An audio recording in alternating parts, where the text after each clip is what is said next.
temps yi Nit Doff defoon na fi actualité def naa fi benn interview ak Dip Doundou Guiss mu wax ci yow ba ni mooy publication bi nga defoon sur ci kii manifestation bi et tout mu wax ma laaj ko question mu ne moom moo négatif yow yaa positif bu démb doon tey est-ce que di nga defaat publication boobu noonu ndax am nga ci regret. mais bah oui parce qu'à la base li waral ñu def ko lu normal je pense que le hip-hop l'a compris. Il faut que parfois le truc mu dépasser Nit Doff wala un autre artiste il faut que mu nekk la vision générale les gens sont contents de voir que ni on est capable parfois de fàtte suñu ay querelle jublu ci l'essentiel mooy li ma lay wax sànq ci hip-hop bi parfois il faut ñu fàtte les trucs personnels ñu jublu sur l'essentiel et ça s'est présenté à moi ma dëggal sama bopp ci loolu noonu parce que c'était vital c'était vraiment crucial ci moment yooyu noonu il fallait nga fàtte sax yow noo tudd Sénégal kese moo existé et comme yeneen gars yëpp ils ont fait des sons et que ces sons là mots yi c'était des mots yu percutants moom aussi il a fait un son avec des mots percutants qui parlent à la jeunesse il fallait partager ça pour l'intérêt général bon taggewu moo ko ci parce que l'idée c'était pas lui comme li ma la wax ça dépasse Nit Doff ça dépasse Dip Doundou Guiss mais c'est le Sénégal j'avais pas besoin que moom mu gis ko tu comprends mais il faut retenir le plus important mooy le public était content de voir mouvement bu mel noonu et c'est un mouvement sincère boo xam si ni ku ma xam-xam ni Sénégal jaral na ma defal nangam ak sangam du ma réfléchir ma def ko et comme ni ma ko waxee rek et moom aussi il pèse très lourd ci génération bi ak jeunesse bi su jëlee ay mots yu mel noonu par rapport a fi combat bi tolloon ak moment crucial bi ñu tolloon ce serait très dommage ma sëgg ko bañ ko wan boo yi may suivre parce que y a des querelles des bif yu am sama diggante ak moom donc si c'était à refaire dama koy publier waat ko bindaat ci des choses beaucoup plus nice parce que aussi c'est le Sénégal quand même c'est le drapeau il y avait des morts c'était quelque chose qui dépassait vraiment la musique et c'était ça quoi donc appréciation bi ma ko laajee déglu je pense que déglu nga réponse am yow nan nga gisee réponse am. non awma ci commentaire c'est man li mooy samay wax après ay waxam la moom loolu la fiil wax il a certes ses raisons su ko bëggoon développer dina ko développer mais il a pas parlé de moi il a parlé de lui comprendre nga il a dit que il appréciait que c'était quelque chose de bien après teg na ci ay commentaires boppam loolu il a sûrement ses raisons qui lui sont propres je vais pas répondre à sa place awuma ci yëg-yëg bi ma ci am rek mooy je l'ai fait et je sais que ça a été apprécié et c'était ça l'essentiel. ba tey ci actualité hip hop gis nañu ay juboo temps yi comme que temps yi damay xool li nga xamante ni mooy gën a fës ci hip hop Galsen ci wax yi ma koy posé des fois ci yenn interview bi. gis nañ fi ay juboo Ngaaka Blindé ak Bes gars yi nañ ne non waruñu woon juboo ci commentaire yi quoi ak nit ñi ni ñu ko gisee non waruñu woon juboo teelu juboo bi day yàq et tout nan nga gisee loolu. en tout cas juboo bi c'était humain alxuraan moo ñu boole yàlla moo ñu boole weeru koor moo ñu boole et c'était quelque chose d'humain. Et man je salue ça mais buñ ci waree teg moteur après ak Bes bandi la ngaa ko taxul ñuy wax gis nga sori sa réaction après booy ay gangster lañ mooy lu mu la wax y a pas de haine game la man affaire u jasit la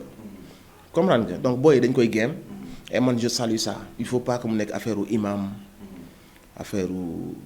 waaraate tout le temps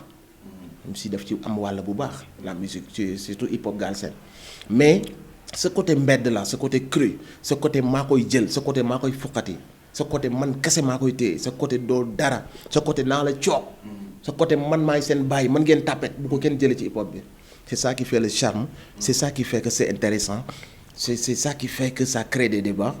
il faut intelligemment gars yi di ko def dès que haine lalu ko des problèmes très personnels lalu ko gars yi mën nañ ko game et gis nga day dem ba dépasser sax ñun suñu milieu laal milieu wu mbalax maa ni milieu wu journaliste yi ñëpp tout le monde parle de nous le hip hop est gagnant mais dès que ça dépasse yenn ligne rouge yi mën na être très très bif très violent et tout ça mais je pense que booy ay gangster lañ ñoom comprendre nañ game bi et damay lire entre les lignes je sais que booy ay gangster lañ j'apprécie ça man. gis sa bopp daal yaa ngi gis nit. man loolay sama game man I like it loolu mooy jël bi boo xamee hip hop doo mos a wax que ni dañuy xuloo am na yenn termes yoo xam ne albafta yi gane ci game bi ñooy ñëw di ko def ay daagaaruwaale waxu xaata la hip hop xamul loolu hip hop ay pic la du ci denc te loolu mooy li gën a subtil ci hip hop mooy pic parce que clash c'est trop facile mais pic mooy subtilité xam nga da ngay toj àdduna bi. yeah mais waaw yeah day am nag ñoo xam ni je pense que ay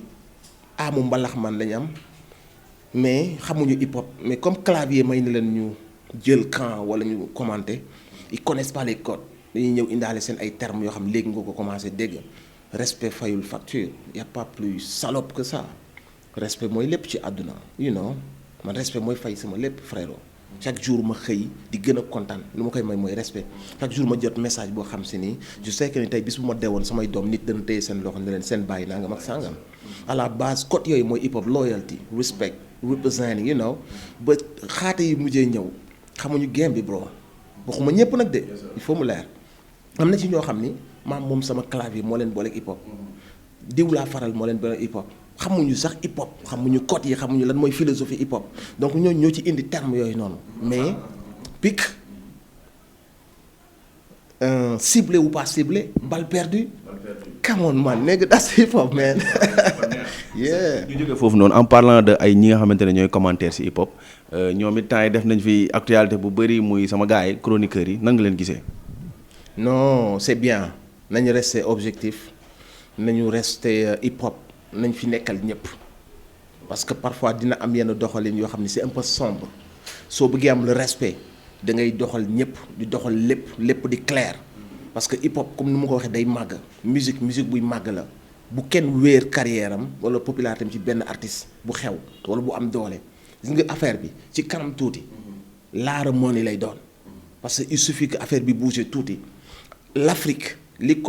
connecté gul ci Afrique bi yëpp matagul 25%. utiliser gu ñun suñu internet utiliser gu potentialité bi donc nit dana dem xam ne yow sa page da ngay make money sa page que ça soit mu nekk YouTube que ça soit say chronique que ça soit say interview da nga ciy make money so you gotta trust yourself nga gëm sa bopp mais bul wéeru ci nit bay wut lu neex nit di def lu neex nit wala lu neex ay fansu nit ba tax na nga fàtte sa objectivité mais hip hop bi bu ci chroniqueur amul woon danañ wéet lool danañ ennuyé wu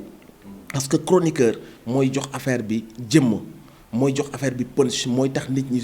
mooy susciter la curiosité des gens mooy tax nit ñi intéressé wu sur le fond de ta musique de ta vidéo wala de tes textes wala de tes punchlines wala de tes pics wala de tes next level whatever donc man sérieusement dama kontaan ci ñoom yàgg rek mu am benn arrivée de chroniqueur arrivée de page hip hop tout ça day grow day tax affaire bi jël ak émission yi come on maa nekk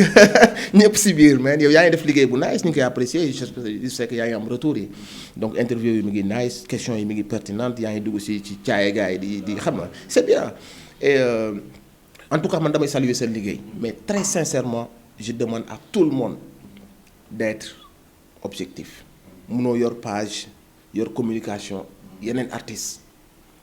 tu ne seras plus objectif bu fekkee nag da ngaa yor un partenariat album buy doog a génn single buy doog a génn là on peut comprendre mais bu fekkee yaa yor communication ay artistes wala nga yor en tout cas nga far wala en tout cas tu n'es plus objectif au lieu que nga defar da ngay yàq donc bu gaa yi gëmee seen bopp pour man plus ngay dem say page grow up hip hop bi grow up xaalis bi di génn yow chroniqueur da ngay def sa bopp benn artiste du la def benn public gu artiste du la def donc qui reste motivé def chronique yi muy nice qui reste objectif c'est valable pour tout le monde. animateur yeeg ñëpp ah dégg ngeen ñoom Malathion Wes Show page yi rap wolof moo raw dégg ngeen grand bi lu mu teg